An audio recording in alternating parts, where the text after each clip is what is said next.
saya Ramadhani dengan NIM 084 dari kelas HKBU. Pada kesempatan kali ini, saya akan menjelaskan tentang bisnis plan yang sudah saya buat dengan judul Dapur Catering. Yang pertama, saya akan menjelaskan tentang latar belakang usaha. Jadi, ide usaha ini itu muncul permasalahan yang sangat umum di masyarakat saat ini, yaitu kesibukan dan gaya hidup yang serba cepat. Banyak orang, baik pekerja kantoran, mahasiswa, maupun ibu rumah tangga yang sibuk, tidak memiliki cukup waktu untuk memasak di rumah. Sebagai akibatnya, mereka lebih memilih makanan instan atau cepat saji yang memang praktis, tetapi sering kali kurang sehat dan tidak memiliki cita rasa rumahan. Dari kondisi inilah, saya melihat peluang besar untuk membangun usaha catering rumahan yang menyediakan makanan praktis, sehat, higienis, dan lezat, dengan cita rasa seperti masakan rumah. Saya menamai usaha ini Dapur Catering Brina yang berfokus pada penyediaan makanan dengan harga yang terjangkau dan kualitas rasa yang terbaik. Selain untuk memenuhi kebutuhan masyarakat, usaha ini juga menjadi wadah bagi saya untuk mengembangkan kemandirian, tanggung jawab, serta semangat kewirausahaan. Sesuai dengan nilai-nilai yang diajarkan dalam mata kuliah yang saya ambil, yaitu kewirausahaan dan kemandirian. Yang kedua ada deskripsi produk atau jasa. Jadi, Dapur Catering Brina ini menyediakan berbagai layanan makanan siap saji yang dibuat dengan bahan yang segar, bersih, dan pastinya bergizi. Produk utama yang saya tawarkan terdiri dari 3 kategori. Yang pertama, itu ada catering harian, itu personal dan kantoran. Jadi, layanan ini itu untuk individu atau ibu-ibu yang malas untuk memasak atau lebih memilih untuk membeli makanan yang lebih sehat saja. Lalu bisa mahasiswa yang mengekos dan pekerja yang membutuhkan makanan setiap hari tanpa repot untuk memasak. Menunya pasti bervariasi dan bergizi seimbang, terdiri dari lauk pauk, sayur, nasi, dan buah. Pelanggan bisa memilih paket harian, mingguan, atau bulanan. Ada juga menu sehat seperti vegetarian dan rendah kalori. Lalu yang kedua, ada catering acara dan event. Melayani berbagai acara seperti rapat kantor, arisan, ulang tahun, seminar, pengajian, hingga pernikahan. Terdiri 3 pilihan paket, yaitu prasmanan. Jadi konsep prasmanan ini itu seperti ngambil-ngambil sendiri. Jadi kita menyediakan beberapa makanan dan para tamu akan mengambil makanan sendiri-sendiri. Lalu yang kedua ada nasi kotak, itu lebih praktis, jadi kita tinggal menghitung berapa porsi yang akan dibuat. Lalu ada snack box dan coffee break. Menu bisa disesuaikan dengan tema acara dan anggaran pelanggan. Ketiga, ada catering sekolah dan instansi. Jadi melayani penyediaan makanan bergizi seimbang untuk sekolah, pesantren, atau lembaga-lembaga pelatihan. Penyiriman ini bisa dilakukan sesuai jadwal agar makanan selalu segar dan tepat waktu. 3. Ada target pasar dan analisis kompetitor. Jadi target pasar utama dari Dapur Catering Brina ini adalah masyarakat yang memiliki aktivitas padat namun tetap ingin menikmati makanan sehat dan lezat. Beberapa di antaranya adalah seperti pekerja kantoran, lalu mahasiswa yang mengekos, lalu keluarga kecil, serta komunitas yang sering mengadakan acara. Untuk persaingan, pastinya selalu ada persaingan dalam usaha. Persaingan ini datang dari usaha catering rumahan lain yang pastinya sudah mendapat pelanggan tetap dan sudah mendapatkan rating yang lebih bagus. Namun, Dapur Catering Brina ini memiliki keunggulan yang kompetitif, yaitu rasa masakan yang otentik, seperti masakan rumah sendiri, harga yang lebih terjangkau, layanan cepat dan ramah, serta kemampuan menyesuaikan menu dengan kebutuhan pelanggan. Dengan pendekatan personal dan promosi aktif di media sosial menjadi kunci agar pelanggan merasa lebih dekat dan nyaman dengan brand ini. Nah, ada strategi pemasaran dan promosi. Jadi, promosi yang saya ambil yang pertama melalui media sosial dari Instagram, TikTok, dan pastinya WhatsApp bisnis. yang akan digunakan secara aktif untuk menampilkan berbagai menu hasil masakan dan testimoni pelanggan.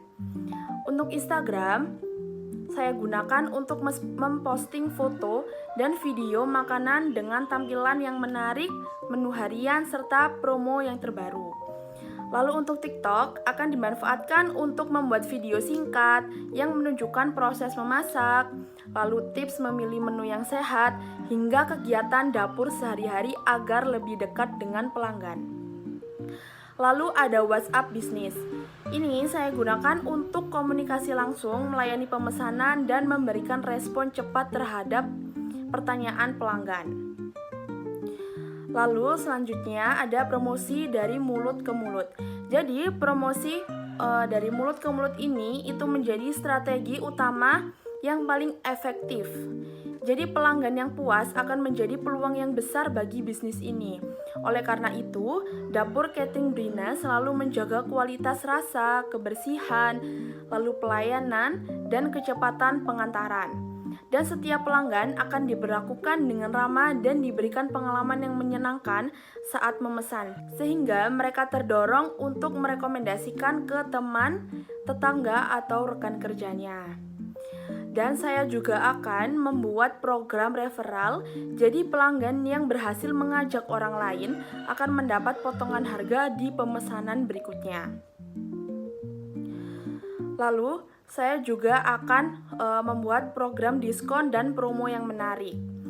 Jadi, diskon ini saya buat itu khusus untuk pelanggan yang pertama atau pada hari-hari tertentu seperti ulang tahun pelanggan, hari kemerdekaan, atau hari-hari besar. Lalu, ada paket hemat acara untuk pesanan arisan, rapat, atau perayaan keluarga. Lalu juga ada promo kata-kata seperti ajak teman. Jadi, saat pelanggan berhasil merekomendasikan ke temannya, akan mendapatkan potongan harga pada pesanan berikutnya. Lalu selanjutnya ada membangun citra usaha yang positif. Jadi, hal ini itu dilakukan dengan menjaga kebersihan dapur, konsistensi rasa, serta kemasan yang rapi dan menarik. Jadi, setiap pelanggan akan dilayani secara sopan dan profesional agar merasa dihargai. Citra positif ini akan menjadi modal utama untuk membangun kepercayaan dan loyalitas pelanggan dalam jangka yang panjang. Keenam, ada rencana operasional dan produksi. Jadi, kegiatan operasional Dapur Catering Brina ini dilakukan di dapur rumah yang sudah disesuaikan untuk produksi makanan dalam jumlah kecil atau besar, dengan tetap menjaga kebersihan dan kualitas.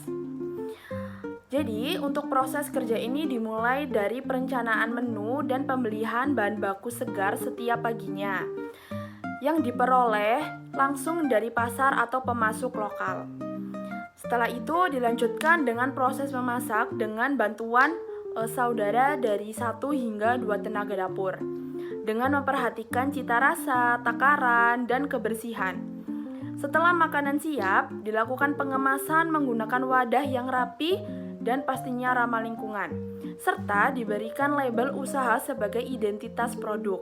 Pesanan ini kemudian dikirim langsung ke pelanggan menggunakan kendaraan roda 2, atau jika jumlahnya besar kita akan menggunakan mobil dan bisa dengan pengambilan agar makanan tetap hangat dan tepat waktu.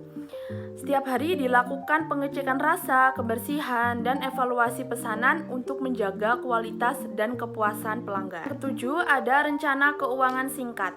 Jadi modal awal yang dibutuhkan ini relatif kecil, yaitu sekitar 50.000 untuk bahan makanan harian saja. Untuk pemesanan kecil seperti lauk harian, keuntungan bersih sekitar 30.000 hingga 40.000 per hari.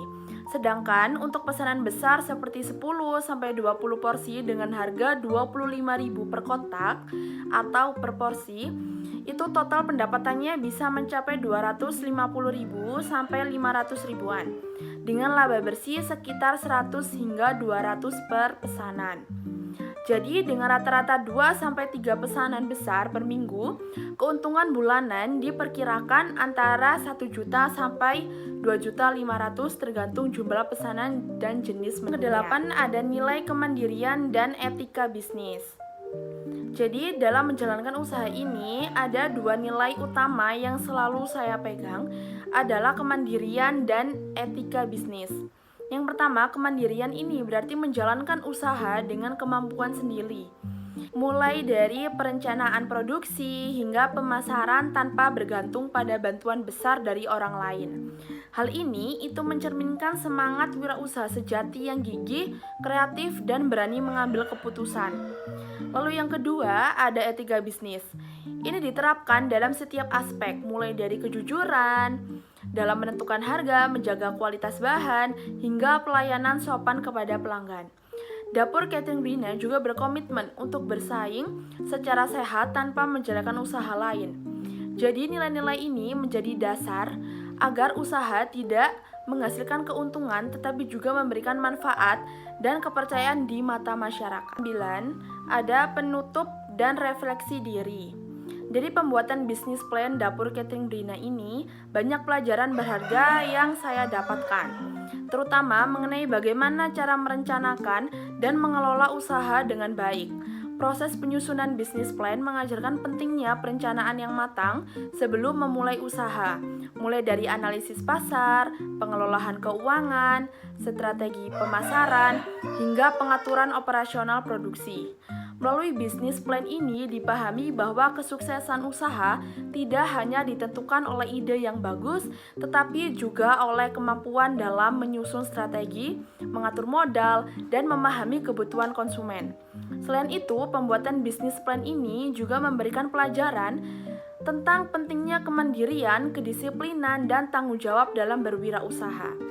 Usaha Dapur Catering Brina menuntut kerja keras, kreativitas, dan komitmen tinggi agar mampu bertahan di tengah persaingan. Dan dapat disimpulkan bahwa seorang wirausaha harus memiliki kemampuan untuk beradaptasi, mengambil keputusan dengan bijak, serta menjunjung tinggi etika bisnis, agar usaha dapat berkembang dengan baik dan dipercaya oleh para pelanggan. Baik, sekian penjelasan dari bisnis plan yang sudah saya buat. Lebih kurangnya saya mohon maaf. Wassalamualaikum warahmatullahi wabarakatuh.